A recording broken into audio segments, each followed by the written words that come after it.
Ladies and gentlemen, welcome back to the Crypto News Podcast. We are buzzing as always, and I'm super pumped to have today's guest on the show, also a fellow Canadian, Rudy Koch, the co-founder of Fenix Games, which is based out of UAE. Gotta love Dubai. He's also the co-founder of Web3 unicorn Mythical Games, which has raised $270 million and is valued at $1.25 billion. Rudy has over 15 years of game development experience, shipping some of the most prolific games in the industry, like 5 Call of Duty games, 2 World of Warcraft expansions, 1 Disney MMO, and a handful of #1 mobile games. He's currently exploring the intersection between blockchain, tech, and games. Super pumped to have you on. Rudy, welcome to the show, my friend. Thanks for having me. Great to be here. Pumped to have you on, man. It's quite the bio. 5 Call of Duty games, 2 World of Warcraft expansions, 1 Disney MMO, and a handful of #1 mobile games.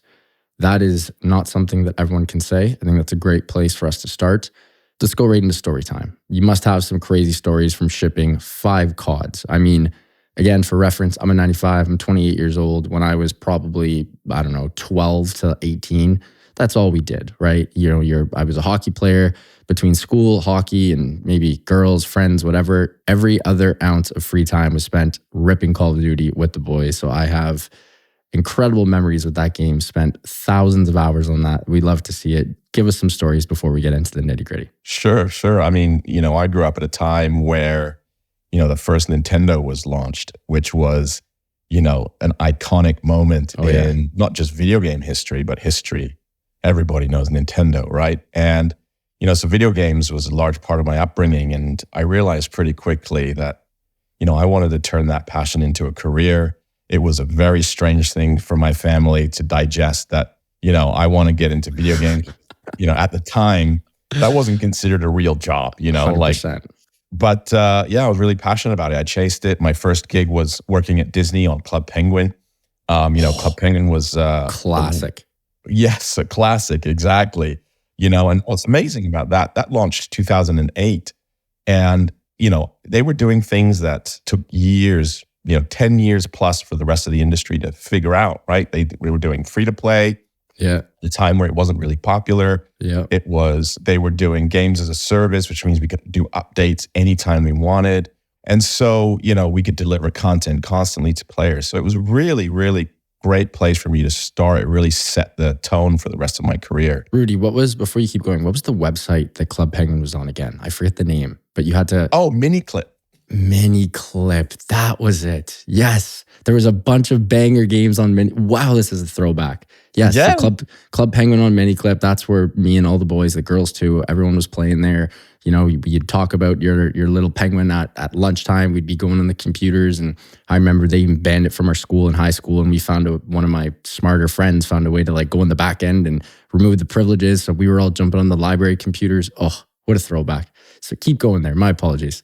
Yeah, I spent a few years on that. Incredible way to start in the gaming industry. At some point I realized, hey, you know what? I'd love to make a game that I would play. Right. Yeah. I was a little bit too old. I was outside of that 6 to 12-year-old demographic for quite a while. So, getting to work on something that I would play was really something I wanted to do.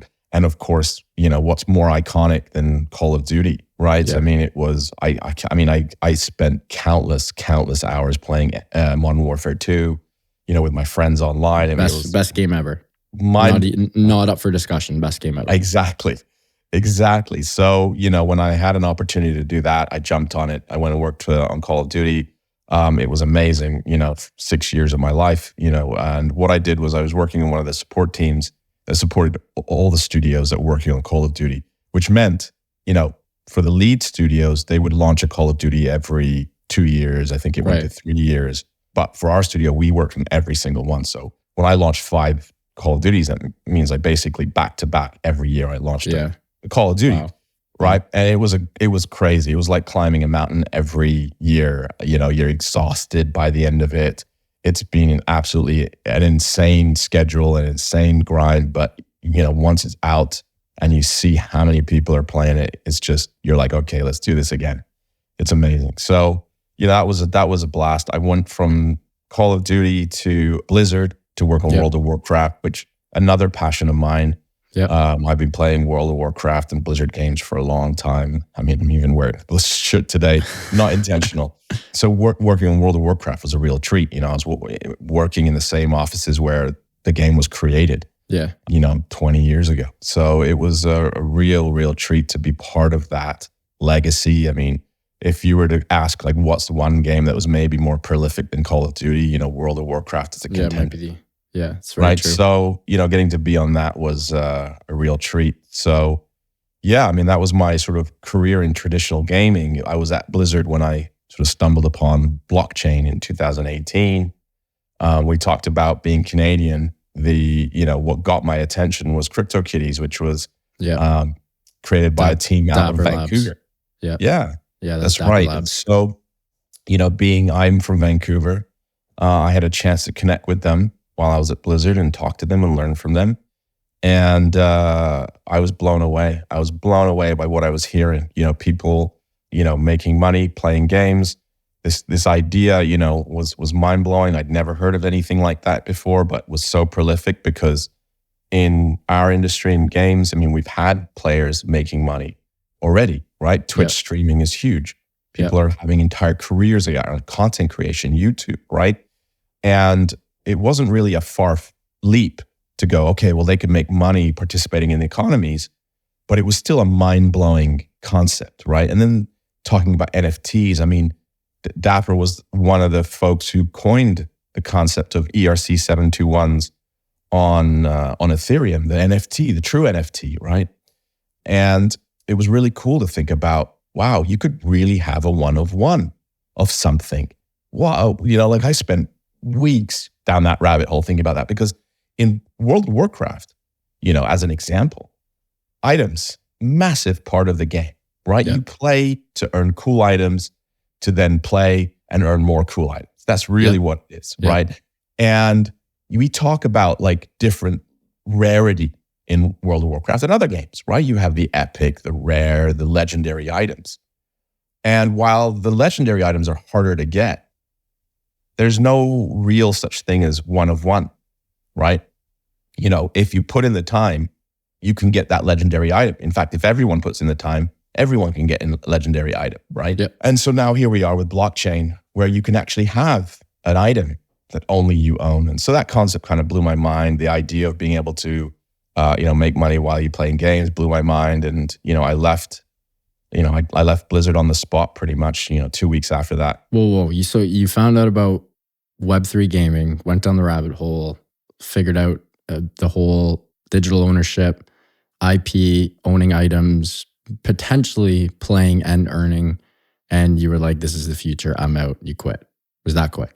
That's 100%. I mean, it was 100% because I was around, while I was at Club Penguin, it was around for the free-to-play shift, right? The free-to-play shift had a profound impact, right? It was, mobile gaming on smartphones kind of blew up around the same time. And, I watched the whole industry change. I mean, with mobile, we added 1 billion gamers, and people who wouldn't even consider themselves gamers, right? Not in the traditional sense. We're playing games and monetizing, right? It was such a profound change. And what it did was it challenged the way we sort of create games, like the design of games kind of shifted. The way we monetize games shifted, And so when I saw blockchain and Web3, I mean, it wasn't called Web3 back then, it was just called blockchain. Instantly, I saw, okay, this is disrupting on those same vectors that mobile and free-to-play did. This is going to be huge and potentially even bigger. Because one of the things that games has tried to do over the years, over the decades, is go global, right? Console had a really hard time going global because of price points of hardware and accessibility to games and IP. The mobile did a better job, right? More people have mobile devices around them. But in a world where you could potentially make money playing the game, suddenly you're blowing up in the global market. And that was really a concept that sort of stuck with me. So I think one of the things that I was fortunate to have was I was working on World of Warcraft at the time.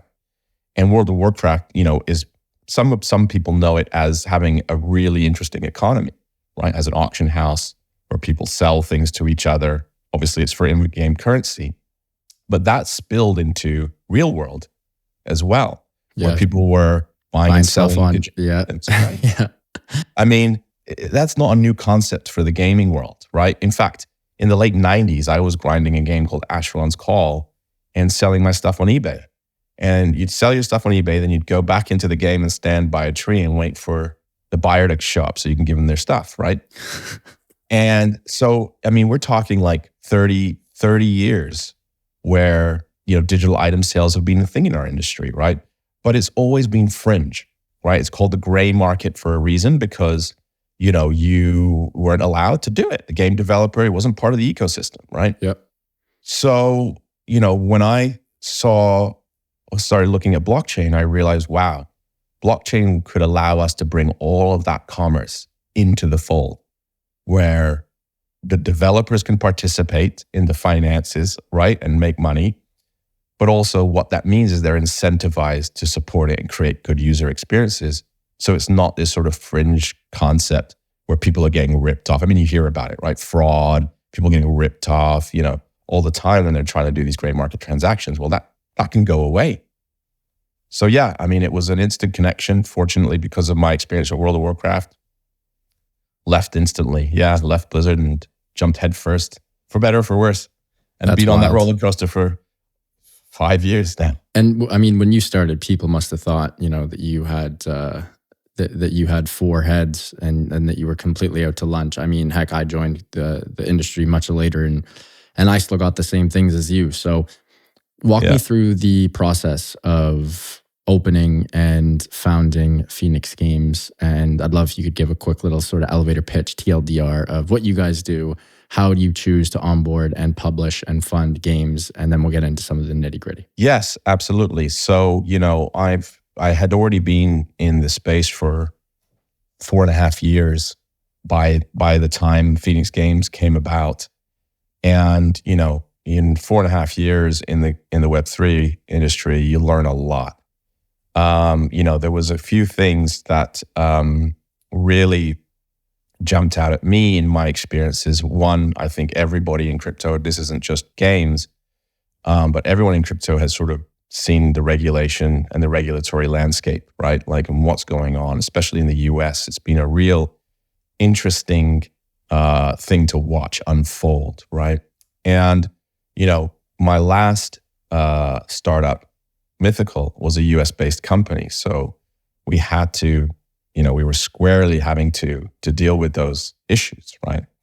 So a lot of these kind of learnings played a role in sort of how I thought about what the next thing would be. And so for us, we wanted to start a company that really did a few things. One is we wanted to sort of lean into the hit-based nature of the gaming industry, right? It's like the movie industry. Not every game is successful. In fact, most games aren't successful. And you're looking at traditional games, statistically, you've got a 10% shot at creating a hit, right? If you know what you're doing, right? Yeah. Then you add blockchain and Web3 and tokenomics and regulatory challenges and all of this tech complexity and nightmare fuel. Yeah, right? Nightmare fuel. It becomes even more of a risk, right? So what we wanted to do was set ourselves up to be able to take as many shots on goal as we could so we could sort of climb up the learning curve and bring great content to Web3. We've seen over the last 5 years a lot of investment and innovation in the infrastructure piece. Like companies like Immutable have come around and, really set the stage and lay down a foundation. But technology alone isn't going to bring gamers in, right? They need content. And now what we saw with the space was there needs to be a focus on how do we bring great content? What's blocking great game developers from coming into the space, and how can we help them? And so Fenix Games was founded on that principle, right? We're a publisher, we're part publisher, fused with finance and asset management. The reason for that is, a lot of the concepts in Web3 require a level of expertise that we just don't have in games that exist in a finance world, right? Two-sided marketplaces, two-sided economics, tokenomics, all these kind of things required an expertise. So we're basically fusing traditional publishing with best-in-class asset management finance practices, right? And what that allows us to do is work with developers and help de-risk the space so that developers can come in. We work with teams like Immutable, who are doing the exact same thing on the tech side, are de-risking the space, making it less complex for game teams to come in, because we all recognize we need great teams to be building great content. So from our side, we kind of call ourselves a publisher, but we're sort of a next generation publisher in the sense that we are fusing Web3 concepts together. And yes, we support great teams through project financing, through publishing, through asset management, tokenomics, and those things, de-risking blockchain, and essentially just making it easy and creating a clear path for developers to bring games to Web3. How do you and the team choose which games to onboard or fund or publish? Because I feel like, I could be completely out to lunch here, but if I were creating a game and had a great idea and a good team, but needed all of the help that you guys have to offer, I'd be going to you guys. You guys evidently and obviously have final say. How do you choose? Like, is there a report card kind of thing? Like, what variables are you guys looking for in order to onboard a new client? Yeah, I think it's a great question, because I think one of the challenges has been that picking games is very hard, and I think this Web3 space as a whole is starting to recognize that it's a hard thing to do, because most games do fail. Unfortunately, just you cannot plan for people to like your game, right? You can take your best shot at it, but you can't plan for it, right? And so, from our perspective, we have a few ways we sort of look at the space as people who have been making games. Everybody on the leadership team has a huge background of making games. And so, we use our expertise to look at it in a couple of ways. One is we believe that mobile developers, for example, are incredibly well equipped to traverse the challenges of Web3. Mobile developers and free-to-play developers have built a discipline of iterative development, A/B testing, analytics, things that allow them to sort of watch what's going on with their users and optimize and adjust, right? Gotcha. That's not how games were made before, right? Right. Before, in console and PC, you just spend 2-3 years make the game, spending hundreds of millions of dollars, and you YOLO it out the door, right? Yeah. So, those folks who have built that discipline, that noob discipline, they are equipped, right? So we look at the team first and foremost. Have they gone through that? Have they got that experience? And that's a razor for us. The other thing we look at is our background is and expertise is in, I'm talking about the collective team here. Background is in sports, racing, and lifestyle. We have 2 of our executives who ran 70% of EA Mobile's business. And, that is, we have the depth of expertise and experience in those genres. What's great also about those genres is that they have a lot of pull when it comes to organic installs, right? People love their brands. People love their sports teams, massive. Right? And that's a natural draw for players. So it makes our job slightly easier, because you don't need to teach people what football is or what hockey is, Canadian shout out there. And love that. you don't. But a game like World of Warcraft or League of Legends has a learning curve. What's a mage? What's a rogue? These are all things you have to learn, right? So those genres we're excited about. We think they fit really well with blockchain, just to the nature of their itemized economies. You can imagine a racing game where there's lots of different car parts to trick out your vehicles, right? Those can all be NFTs. But yes, they also have, intrinsic draw because of the brands and the teams that are involved. You brought up a couple things there.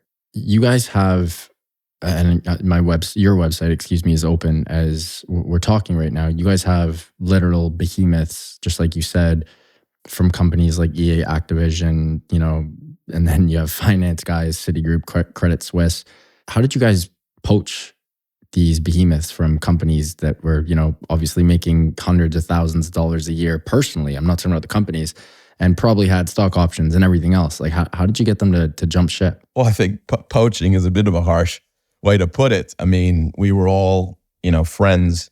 The four of us were friends. We'd worked together and we share collective excitement for Web3. The challenge with traditional games is that it's become a little bit of a conveyor belt, right?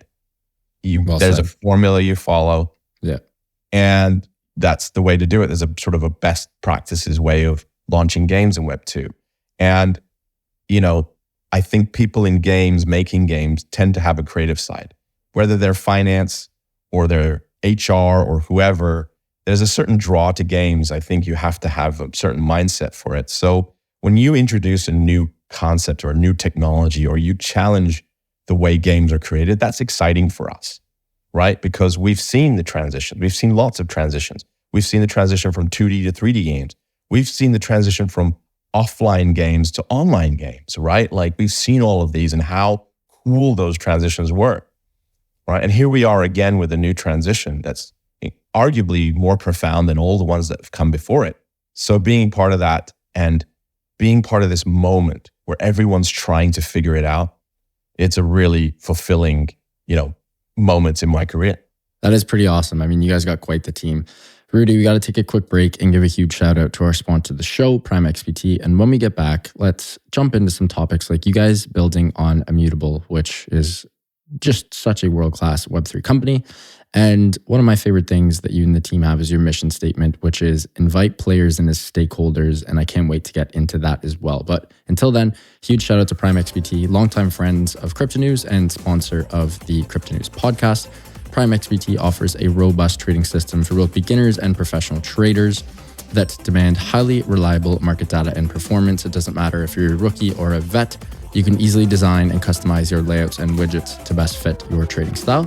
Prime XPT is also running an exclusive promotion for listeners of the Crypto News podcast. The promo code is CryptoNews50 to receive 50% of your deposit credited to your trading account. Again, that is CryptoNews50, CryptoNews50, all one word, to receive 50% of your deposit credited to your trading account. And now back to the show with Rudy. I want to jump right into the mission statement. This is such a unique one, and I absolutely love this. Your mission statement is invite players in as stakeholders, which is a true ethos of Web3. Traditional gaming, you invite players in, your traditional COD, you make, your $80 from them and hope they buy a couple skins or guns or whatever throughout the game. But, you know your role there as a gamer. You play the game, it takes up your time, you have fun. It's a fair partnership. It's fair in my opinion. Web3, whole different ball game. Your mission statement, invite players in as stakeholders. How exactly does that work for you and the team? Yeah, I mean, you nailed it. I mean, traditional games has been, a very specific interaction with players. And I think what's crazy about Web3, it's impacting far more than just games. I mean, it's really changing the landscape across many verticals, right? Gaming, just one of them, which is why I think it's more profound than anything we've seen in games before. But for gaming, as I mentioned before, the idea of players making money off the games they love isn't new. Twitch streamers making, crazy amounts of money. It's a career path.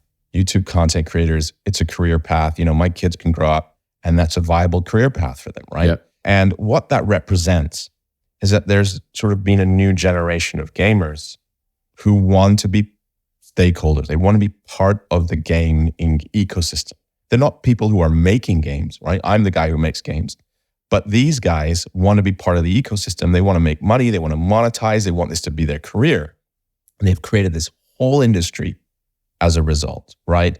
And what I think it comes from is more and more of the new generation just spending so much time in the digital space, right? I mean, we are tied to the digital space. I mean, I'm going to definitely age myself here, but, I was around when there was no internet. Right? I mean, that's a crazy thing to say. It blows my mind. But, now, especially watching my kids, right? Like they're plugged in whenever they want, right? They live on it. Friends are online. There's networks are online. Yeah. Their identities are online. And so as a result, there's a lot of value they place in their online expression, so to speak, right? And so, all of this has sort of led to a new wave of, players participating in the value chain of games, whether they're content creators or esports players, pro players, or commentators. There's this whole ecosystem that spawned. So the way we see it now is that Web3 allows us to provide tools for gamers to participate in the economy. So to your point, it's not just a one-way street anymore where the developer is selling to the player and that's the end of it. But now the player gets to participate. And as you can see, there are enterprising players more and more so these days, enterprising players. And, they will use these tools that we give them to, participate in the economy, be part of the value chain. And I think, like I said, going back to blockchain and Web3 impacting more than just games, I think this is something that's felt across the board. Consumers don't want to just be advertised to anymore. So true. There's a new breed of Web3 consumers who are like, we know how much value we bring you. Why don't we get to participate in it? Right? I don't want to just get advertised to and then, I have to give my money away, right? Like, let's be partners in this ecosystem and let's work together to create value. In games, it's very evident, right? Like you can look at Minecraft and other games like that, where the reason they exploded and became so massive is because of players, creating amazing things, right? Yep. Spending the time, right? Sure, the games are cool. They had some magic to them. But at the end of the day, it was the players that created all those crazy, things in Minecraft and shared them on social media and Reddit and all this and helped to drive value, right? And, gamers are recognizing that and saying, hey, I spend a lot of time, money, and effort in games. I bring a lot of value to the developers. Now let me participate in the value that I bring, right? Yeah, no, it's such a good point. One of the things you talked about was your kids. And I forget the name of the study, but the governing body of schools in USA releases a study every year and it asks the kids what they want to be when they're older. 30 years ago, heck, even 20 years ago, when I was in 20, wow, that sounds crazy long time ago. 15, 20 years ago, when I was in school, the polls were astronaut, doctor, lawyer, banker, athlete. Same as 50 years ago, same thing. Astronaut, firefighter, policeman, athlete. Now, you know what's number one? YouTuber. You know what's number two? Twitch streamer. And it blows my mind. It's like, this is their dream. My dream, if I could do anything in the world, it would be professional hockey player, playing in the NHL, or golfer. I don't have the height for anything like, for basketball, and I'm not a brick shithouse. I'm not jacked enough to play football, right? Football is in NFL, American football. This is what me and all of my friends, boys, wanted to do. Girls, same thing, but nowadays it's being a streamer. It's crazy. And a little caveat to that is the entertainment industry as a whole. Gary Vee sort of coined this term, the attention economy. And I think it was 3 years ago, Netflix and Reed Hastings in his yearly report literally said, our biggest competitor isn't Disney Plus or HBO or Hulu. It's TikTok and YouTube and Twitch. So it's like with the prominence and growth of gaming nowadays as well, you're not just traditional entertainment industries aren't competing against other movies and plays and concerts and sports events. It's now like you are competing against a kid picking up his or her phone and playing games at all times. It's pretty crazy to think about. And I feel like Steam's picked up, but I feel like it's only going to get, more exasperated. I feel like the gaming industry is going to keep taking percentage points away from the traditional entertainment industry. It's pretty wild. Yeah, it is wild, and it's awesome. I mean, yeah, absolutely. I mean, when we think about sort of the economy of the future, it's going to be digital, right? Yeah. We think about like where people are going to be most comfortable in 50 years from now. It's going to be in the digital world, in the digital economy. Yeah. Which is very different than, say, if I look at my parents, and how they value, this is why, people ask me, when is cryptocurrency going to be, replace fiat? And I said, well, not anytime soon, because my mom is never going to use cryptocurrency, right? Because they're just a different generation. Yeah. But kids, they're dealing with games where there's virtual currencies and they're dealing with digital items and all of this stuff, right? They're like, it's just, this is, I get it, right? Like they get it on a level that will allow Web3 to succeed and expand. And that's what's most exciting, because ultimately what we're doing here, we're laying down the tracks for the future generation here. Yeah, it's incredibly interesting. I'm going to ask you a question that I'm sure you get all the time, and my apologies in advance for the extremely popular question. But this is something that I get asked all the time, and I'm not a game developer. I've just been fortunate to work with some incredible teams who have built games. But walking through some of the biggest advantages and features of Web3 gaming compared to traditional titles. When someone's like, Rudy, you build Web3 games, when are these going to be mainstream? When are the kids start going to playing all of the incredible games in the Fenix Games studio over the Call of Duties and World of Warcrafts and Fortnites? When is that going to happen? And a caveat to that is, what are some of the biggest advantages and features of Web3 gaming over the traditional Web2 titles? Yeah. I mean, that's a very popular question for sure. Yeah. I think that we're certainly on a sort of a precipice right now, an inflection point where, again, you've had amazing teams like Immutable laying down the foundational roadwork for, great game teams to come in, right? And all of that was necessary. I remember I got in the space around the same time the Immutable folks did. They'd gone in, I think, slightly earlier than me, but, there really wasn't anything then. If you were a developer coming in, what? Where do you even start? Yeah. Right. And, Immutable's done an incredible job of sort of providing this infrastructure and framework that now is critical to allow game developers to come in to the space. So we're at this now inflection point where, we've got the foundation is well on its way, right? Now we need to go and get great developers to build content, right? And that's where the focus is from here on out in the space. Yes, there's still going to be infrastructure. Yes, there's probably going to be another 20 blockchains that pop up. But we are definitely at a point now where we can go to the top tier developers in Web2 and say, it's time to come into the space. We've got a clear path for you. We've got the technology. We've got the know-how and expertise. We've got the right pieces to help you land this plane, so to speak. But the question is, well, why Web3, right? What's the opportunity here, right? Why are we changing what we're doing? And it goes back to what I was saying earlier, which is the idea of buying, selling items was not something that blockchain introduced. It was something that we've had in gaming for 30 years. And it's clear that the gaming audience wants to transact in that way. It's clear. I mean, otherwise the gray markets wouldn't be as huge as they are, right? You look at Fortnite, you look at even Animal Crossing. I remember you could go on eBay and buy digital fish and recipes, and then you'd meet up with the person and get it off, right? It's crazy, the amount of clear desire there is from the gaming community. And so what we get to do is we get to take this way of transacting player to player, and we get to fold it into the game and create cool experiences in game. And what I love about that is that, it does lean into the whole concept of this sort of new Web3 consumer who cares about their online identity, right? It's like, I own the physical items, I own this shirt. No one can say I don't. Then why don't I own the digital shirt that I have in game? It's weird, right? So if true. I don't, right? So it's kind of shifting and going, okay, the gaming community has wanted to do this. This is an emerging behavior that's been around for a long time. Blockchain allows us to sort of harness that, bring it into the gaming experience, and build these more inclusive economies where players can be stakeholders.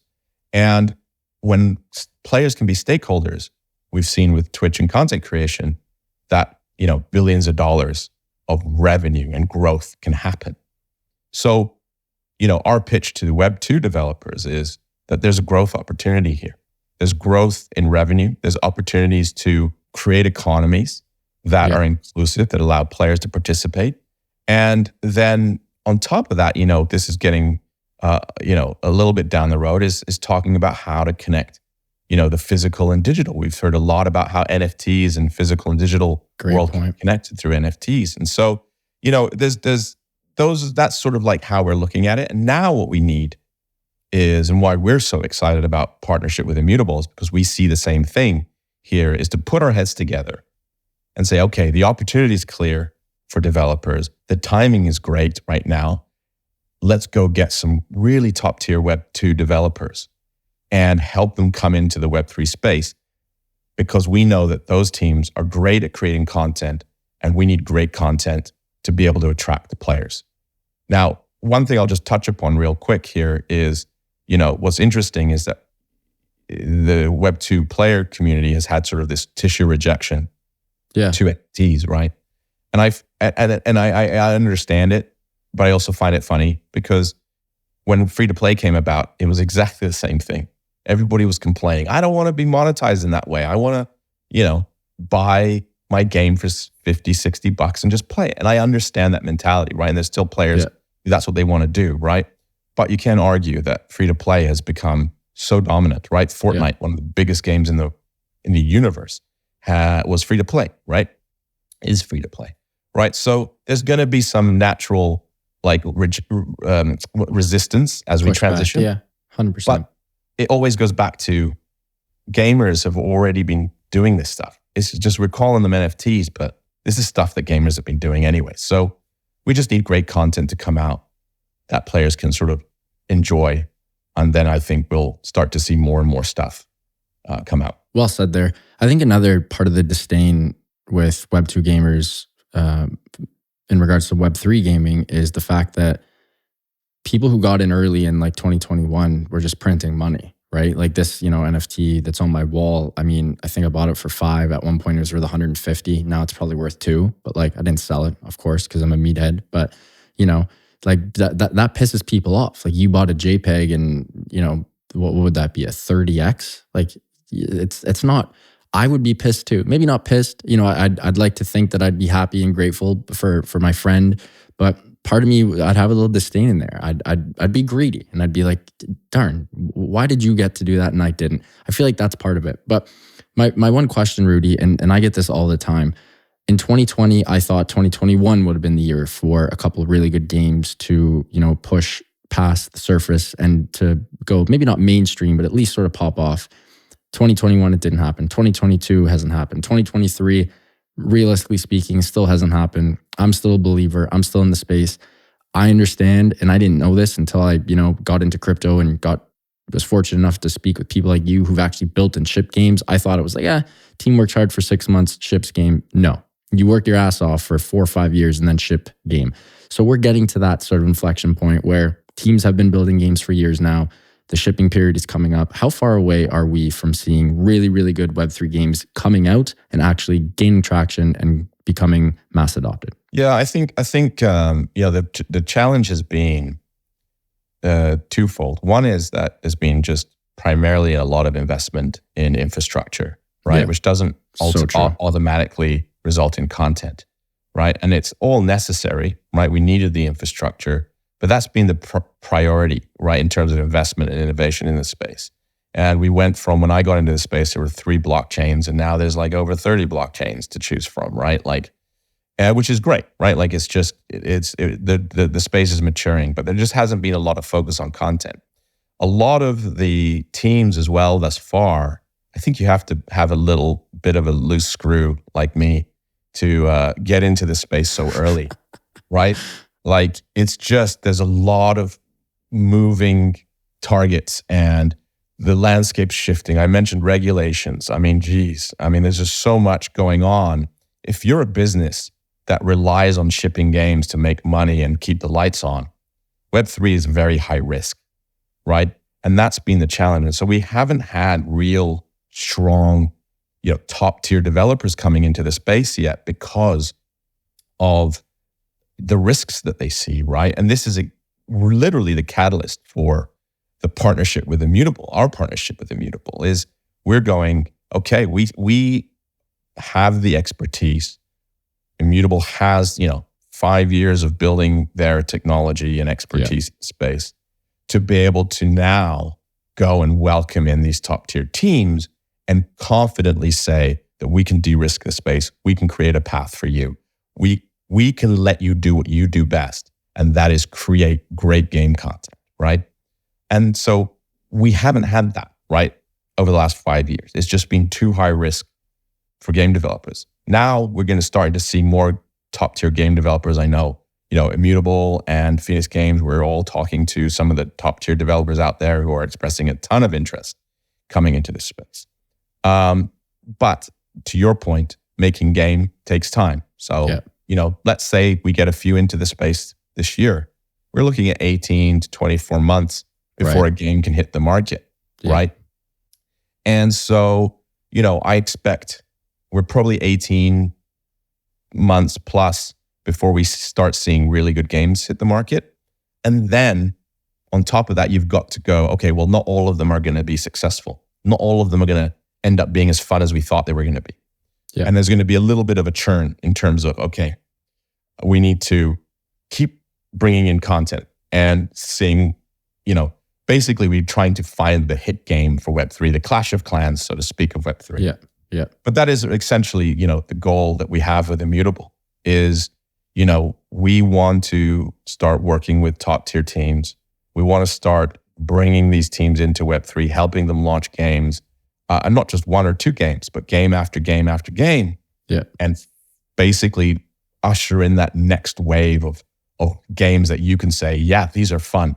These are great games. We can't lose sight of the fact that at the end of the day, games are entertainment. Yes, there's a segment that wants to participate in the economy and own things. Absolutely, there's a growing segment. But we can't lose sight of the fact that it's entertainment for people. Yeah. And we need to create great entertainment first. Yeah, fun is number one. If you want to make money, go trade stocks, go trade crypto, go trade NFTs. But you want to have fun. Yeah. I mean, 3 years ago, the whole play to earn, that was wild. Like, myself included, I thought that'd be a term that would stick. And now I think it's hogwash. Yes, it's more play and potentially earn, like now PD is gone, but P2P, sure. Right. And that's something that I'm very glad to see change. Rudy, this has been an absolute treat. I've had a blast chatting with you here. Unfortunately, we have to wrap up, but you will definitely be on for round 2 because we barely scratched the surface here. Any other gaming or non-gaming related hot takes before we let you go? Let's see. What's a hot take for gaming or non-gaming? I don't know. Give me, throw me a topic. It depends how spicy we want to get. If we want to get canceled or not here, but we can. We'll stick with crypto related stuff. But I think personally, that Web3 gaming this isn't a hot take, but I think we have a huge problem in no front runner.